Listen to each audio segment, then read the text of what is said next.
আজি বিশেষভাৱে আমি শৰণীয়া জনগোষ্ঠীৰ যি মহাবিতৰ্ক হৈ আছে এই সম্পৰ্কত আমি বক্তব্য ৰাখিবলৈ ওলাইছোঁ। প্ৰথমতে আমি শৰণীয়াসকলৰ দেউৰী সন্থাৰ প্ৰতিষ্ঠাপক সভাপতি সনাঘাটৰ শৰণীয়াদেৱৰ মৃত্যুত আমি গভীৰ শোক আৰু লগতে পৰিয়ালবৰ্গলৈ আমাৰ সমবেদনা জ্ঞাপন কৰিছোঁ। ইতিমধ্যে তামোলপুৰৰ পৰা এটা বিতৰ্ক আৰম্ভ হৈছে যে তামোলপুৰ ট্ৰাইবেল সংঘৰ সভাপতি ডাঙৰীয়াই সম্পূৰ্ণ ব্যক্তিগত তেওঁলোকৰ এটা আকাংক্ষা পূৰণ কৰাৰ কাৰণে ঐতিহাসিকভাৱে কছাৰী মূলীয় শৰণীয়াসকলক জনজাতীয় নহয় বুলি কৈছে।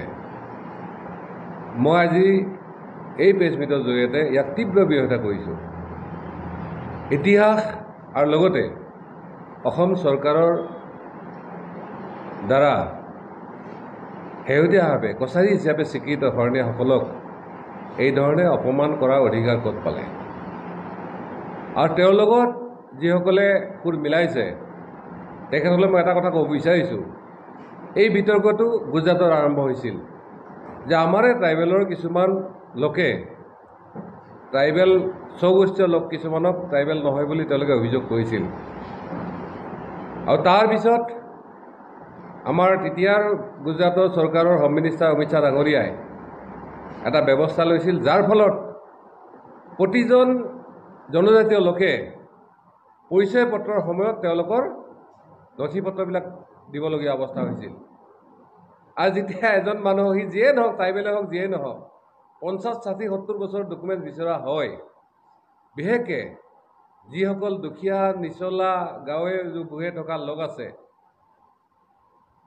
বা অলপ কিছু অশিক্ষিত লোক আছে, তেওঁলোকে কি অৱস্থা হয়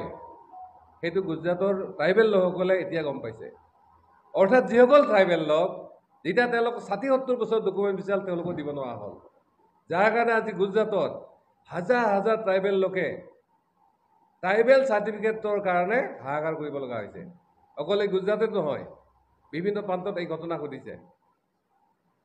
মই যেতিয়া গোটেই ভাৰতবৰ্ষৰ ট্ৰাইবেল বা আদিবাসীসকলৰ ঠাইবিলাক বা তেওঁলোকৰ সমস্যাবিলাকলৈ এটা মই ৰিচাৰ্চ আৰম্ভ কৰিছিলোঁ, এতিয়া এই কথাখিনি আমি অৱগত হৈছিলোঁ আৰু তাৰ কাৰণে আমি নিজেই বহুবাৰ পাৰ্লিয়ামেণ্টত বক্তব্য ৰাখিবলৈ হৈছে।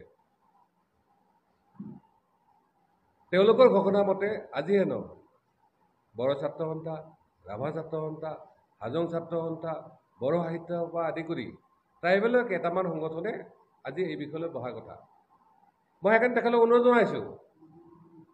যে নিজৰ নাক কাটি সতিনী যাত্ৰা ভংগ নকৰিব।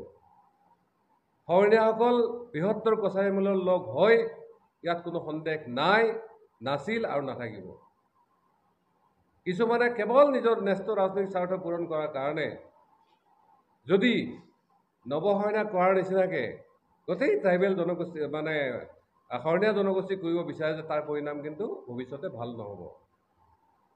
ওপৰলৈ উঠুৱালে নিজৰ মুখত কিন্তু পৰিব। আৰু বিশেষভাৱে এই বিতৰ্কটো লৈ মই আমাৰ বিজেপি চৰকাৰৰ আহ্বান যে আপোনালোকে জনজাতিসকলৰ মাজৰ কাজিয়া চাই কেনে ৰং নাচাব। আপোনালোকে নৱশৰণীয়াৰ লগত যি প্ৰতিশোধ ল'লে, ৰাজনৈতিক প্ৰতিশোধ, তাত মোৰ ক'বলৈ একো নাই। মই ব্যক্তিগতভাৱে কৈছোঁ যে নৱশৰণীয়াই বাচি থকালৈকে, ৰাজনীতি কৰালৈকে আমি ট্ৰাইবেল ৰাজনীতি অৰ্থাৎ ট্ৰাইবেলৰ চাৰ্টিফিকেট লৈ আমি ৰাজনীতি কৰোঁ। যদি কেতিয়াবা ইলেকশ্যন খেলিব লাগে আমি ট্ৰাইবেল চাৰ্টিফিকেট ইলেকশ্যন নিখিলোঁ। এইটো কথা মই ক্লিয়াৰলি কৈছোঁ। সেইকাৰণে নৱশৰণীয়াৰ ক্ষেত্ৰত আপোনালোকে স্কুটিনি কমিটিত যি অন্যায় অবিচাৰ কৰিলে বা কোৰ্টত আপোনালোকে যিবিলাক এফিডেভিট দিলে বা যি বক্তব্য ৰাখিলে, এয়া সম্পূৰ্ণ ভুল আৰু সম্পূৰ্ণ আপোনালোকৰ ৰাজনৈতিক স্বাৰ্থজনিত। কিন্তু আজিৰ দিনত বিশেষকৈ যিহেতু জনজাতীয়সকলৰ নিজৰ মাজত এটা কাজিয়াময় পৰিস্থিতি এটা হৈছে, গতিকে এইটো ৰং নাচাই কেনে আপোনালোকে ইয়াৰ এটা আশু সমাধান লাগে। দুটা বিষয়, যদি ট্ৰাইবেল সংঘৰ শৰণীয়াসকলক কছাৰী হিচাপে মানি লোৱাত অসুবিধা আছে, তেতিয়াহ'লে তেওঁলোকে ট্ৰাইবেল সংঘ অসম চৰকাৰে যিটো ৰিকগনেশ্যন দায়িত্ব দিছে সেইটো বাদ দি অসম চৰকাৰে সুকীয়াকৈ শৰণীয়া কছাৰীৰ কাৰণে ৰিকগনেশ্যন কৰাৰ কাৰণে শৰণীয়া কছাৰী ছাত্ৰ সন্থা বা তেওঁলোকৰ সংগঠনৰ দায়িত্ব দিব লাগে। দ্বিতীয়তে, শৰণীয়াসকলৰ নথিত, ভূমিপত্ৰত, বিশেষকৈ ভূমি নথিত যিটো সৰুকজ বুলি লিখা আছে, এইটো এটা উচিত তদন্ত হ'ব লাগে, কাৰেকশ্যন হ'ব লাগে যে আচলতে কি ষড়যন্ত্ৰৰ কাৰণে তেওঁলোকৰ কোনো পাৰ্মিশ্যন নলোৱাকৈ তেওঁলোকৰ অজ্ঞাতে কেনেকৈ সৰুকোচ লিখা হ'ল আৰু সৰুকোচ এটা টাইটেল হ'ব পাৰে সৰুকোচ কোনো জাতি নহয় সৰুকোচ বুলি কোনো গোষ্ঠী নহয় আপোনালোকে জানে যে শৰণীয়াসকল হয় এটা সময়ত জাত্যান্তৰিত হৈ কিনে তেওঁলোকে অসমীয়া জাতি গঠন প্ৰক্ৰিয়াত মুখ্য ভূমিকা এটা লৈছিল আৰু ইয়াৰ জৰিয়তে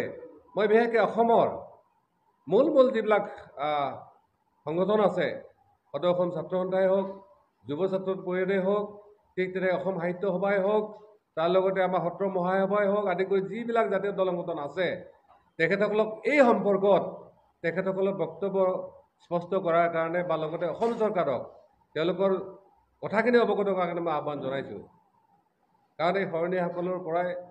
মেডিদিন চৌধুৰীৰ নিচিনা স্বনামধন্য সাহিত্যিক ইয়াত উদ্ভৱ হৈছিল কালজয়ী উপন্যাস ৰচিত হৈছিল অসমীয়া ভাষা চহকী কৰিছিল আজি শৰণীয়াসকলে নিজৰ সেই কছাৰী মূলত তাহানিন্ন দেৱান বাদ দি তেওঁলোকে অসমীয়া ভাষাক নিজৰ ভাষা হিচাপে লৈছে তেওঁলোকৰ যদিও কছাৰীত্ব বা তেওঁলোকৰ আদিবাসী ট্ৰাইবেলৰ যিখিনি স্বকীয়তা বজাই ৰাখি অসমীয়া জাতি গঠন প্ৰক্ৰিয়াত সম্পূৰ্ণ সহায় কৰিছে মই ব্যক্তিগতভাৱে ট্ৰাইবেল সংঘক মোৰ বেয়া বলে একো নাই কাৰণ এটা কথা ট্ৰাইবেল সংঘৰ তামোলপুৰ জিলা সভাপতি যিটো অভিযোগ কৰিছে যে শৰণীয়া কছাৰী ছাত্ৰ সন্থাই অসম চৰকাৰৰ লগত মিলি কেনে তেওঁলোকে শৰণীয়াসকলক চাৰ্টিফিকেট দিব লাগে বুলি তেওঁলোকে নটিফিকেশ্যন ওলোৱা বুলি কৈছে অসম চৰকাৰৰ নটিফিকেশ্যনৰ প্ৰতিটো আলোচনাত মই জনাত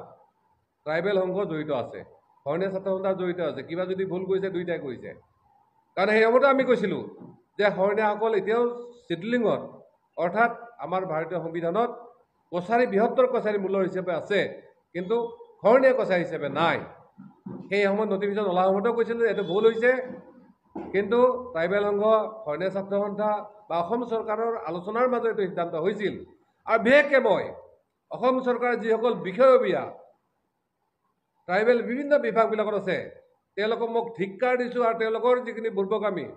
সেইটোৰ কাৰণে মই ভাবোঁ অসম চৰকাৰ লজ্জিত হৈছে আৰু ভৱিষ্যতে হৈ থাকিব কাৰণ তেওঁলোকে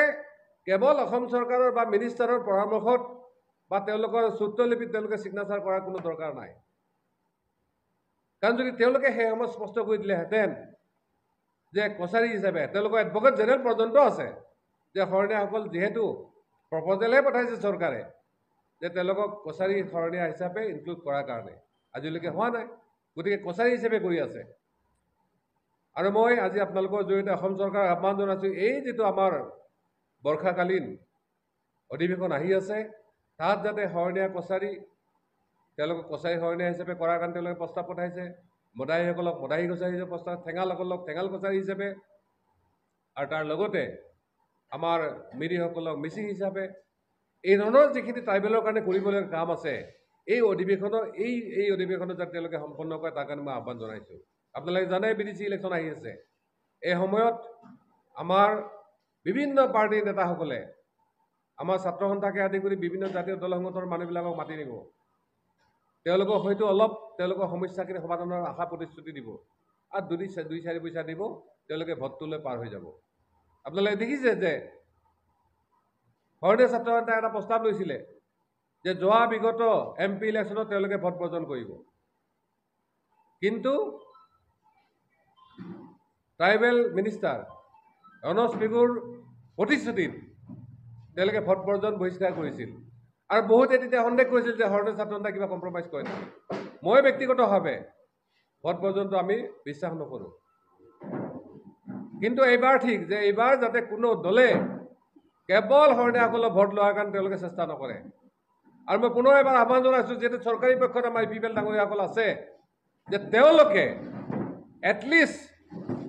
DC টেবুলত গৈ কেনে বা ৰাজহুৱাভাৱে শৰণীয়াসকল যে কছাৰী মূলৰ মানুহ হয় অসম চৰকাৰে কছাৰী হিচাপে চাৰ্টিফিকেট যিটো সিদ্ধান্ত লৈছে সেইটো যাতে সঠিক হয় তেওঁলোকে এবাৰ DCৰ সন্মুখত যাই কওক আৰু যদি নকয় তেতিয়াহ'লে কিন্তু তেওঁলোকৰ কোনো নৈতিক অধিকাৰ নাই কেৱল শৰণীয়াসকলৰ ওচৰত ভোট ল'ব যোৱাৰ কাৰণে আৰু মই পুনৰবাৰ কৈছোঁ যে অসম চৰকাৰক যে সময় এতিয়াও আছে এটা হ'ল কাৰেকশ্যন কৰিব লাগে হয় আপোনালোকে চিয়ৰলি কওক যে সৰুকোচ আচলতে এটা কেৱল উপাধিহে এইটো কোনো জাতি গোষ্ঠী নহয় আৰু শৰণীয়াসকল সঁচাকৈ কছাৰী মূলৰ মানুহ হয় তেওঁলোকে অলৰেডি কৈছে তেওঁলোকে প্ৰস্তাৱ পঠাইছে কিন্তু প্ৰেক্টিকেলি ফিল্ডত তেওঁলোকে এইটো কাম কৰক দ্বিতীয়তে ট্ৰাইবেল সংঘৰ সলনি শৰণীয়া কছাৰীসকলক ডাইৰেক্টলি ছাত্ৰ সন্থাৰ জৰিয়তে ৰিকগনাইজ কৰি ডিচিৰ জৰিয়তে চাৰ্টিফিকেট দিব লাগে আৰু এটা কথা মই কৈ থওঁ এই ঘটনাৰ পিছত বহু শৰণীয়া যুৱকে কৈছে আমি হাতত অস্ত্ৰ তুলি লওঁ মই নৱশৰণীয়া হিচাপে মই দুটা কথা আপোনালোকক কৈ থওঁ যে আমি যেতিয়া কলেজত পঢ়ি আছিলোঁ 88, 89ত তেতিয়া আমাৰ বহু শৰণীয়া যুৱকে কৈছিল যে ভাই আমি এটা সশস্ত্ৰ সংগঠন খোলোঁ শৰণীয়াৰ কাৰণে তেতিয়া কিন্তু আমি মানা কৰিছিলোঁ যে সশস্ত্ৰ সংগঠন খুলিলে কিছু বেয়া পৰিণতি হোৱাৰ সম্ভাৱনা আছে ঠিক তেনেকৈ 2003 চনৰ পিছত যেতিয়া বন্ধ হৈ আছিল বহু শৰণীয়া যুৱকে আহিছিল যে ছাৰ আমাকো অস্ত্ৰ দিয়ক আমি প্ৰতিশোধ লওঁ মই আমাৰ সেই যুৱকসকলক পুনৰ কৈছোঁ যে আপোনালোকে আচলতে হতাশাত ভুগিব নালাগে এই ধৰণৰ সমস্যা আছে যোৱা বিগত 75 বছৰ পিছতো আমি সমাধান কৰিব পৰা নাই কিন্তু আমি ভাবোঁ যে অতি শীঘ্ৰে এই সমস্যা সমাধান হ'ব আৰু সেইকাৰণে চৰকাৰক এটা সময়োপযোগী সিদ্ধান্ত লোৱাৰ কাৰণে আমি আহ্বান জনাইছোঁ তেওঁলোকে কেৱল মুখত কৈ থাকিলে নহ'ব যে শৰণীয়াসকল কছাৰী হয়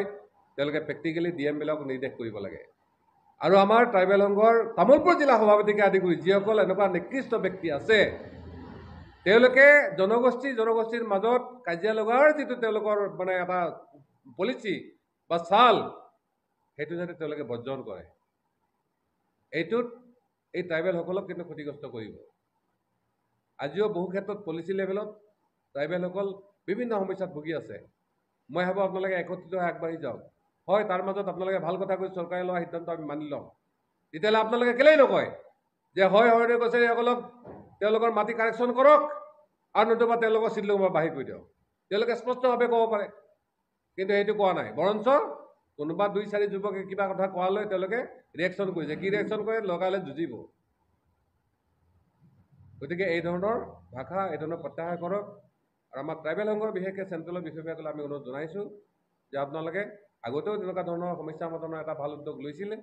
এইটো ভাল উদ্যোগ লওক যাতে তলৰ লেভেলত এই কাজিয়া বিচালবিলাক নহয় আৰু পুনৰবাৰ মই আমাৰ শৰণীয়া কছাৰীসকলৰ যিবিলাক বুদ্ধিজীৱী আছে বিভিন্ন জাতীয় দল সংগঠন আছে সকলোকে একত্ৰিতভাৱে ব্যক্তিগত সমালোচনাবিলাক বাদ দি সকলোৱে একেলগে লগ লগাৰ কাৰণে আমি আহ্বান জনাইছোঁ বহুতে মোক পৰামৰ্শ দিছে যে আমি এবাৰ গভৰ্ণৰৰ ওচৰত যাব লাগে আমি BTC ইলেকশ্যনৰ নটিফিকেশ্যনৰ আগতে গভৰ্ণৰৰ ওচৰত এই সমস্যাখিনিলৈ এবাৰ যাম আকৌ DM অফিচবিলাক ভিজিট কৰাৰ কথা আছে আমি এইটো সময় হৈছে আপোনালোকক জনাই দিম DM অফিচবিলাক ভিজিট কৰি আচলতে তাত কি হৈ আছে কোন MP MLA গৈ কেনে তেওঁলোকক চাৰ্টিফিকেট দিয়াৰ কাৰণে বাধা কৰিছে কোন ট্ৰাইবেল সংঘ বা বিভিন্ন জনজাতীয় কি কয় ব্যক্তিসকলে যাই কেনে বাধা দিছে সেইবিলাকো আমাৰ লিষ্টখন লাগে সেইবিলাকৰ প্ৰকৃত পৰিচয়টো আমাক লাগে ধন্যবাদ